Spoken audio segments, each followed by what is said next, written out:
plunge pools, typically what I'm seeing, the quotes are coming in around $30,000 to $50,000. So if you're budgeting in the 30 to 50K range, you're about on the money for a plunge pool. Much less than that, not really realistic to get a good high quality solution.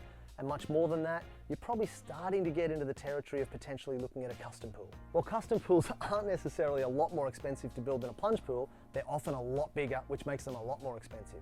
So to put that in perspective, if we were to build an identical size custom pool to an identical size plunge pool, you might be looking at 20-25% extra cost for the custom pool over the plunge pool, just because of the complexities of manufacturing the pool on site. Having said that, if you're going to build something that's a fair bit bigger than a plunge pool, it's going to be a fair bit more expensive because there's more materials and labor that goes into it.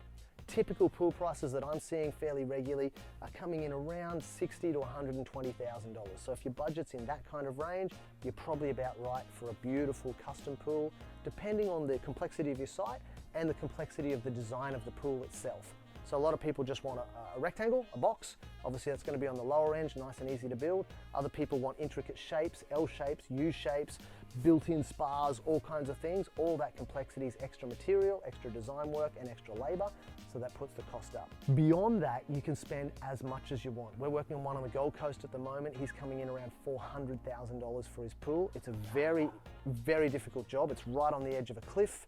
He's doing a beautiful big infinity edge with a glass wall. So you'll literally be able to look through the water of the pool, through the glass wall of the pool, over the whole Gold Coast. You've got Surfers Paradise and Broad Beaches all right there. It's absolutely stunning, but it's a ridiculously difficult job, and he's spending close to $500,000 to get that done. But when you've got a $5 million house and you've got a $1 million view, you know, it's worth investing in that if that's what you're after.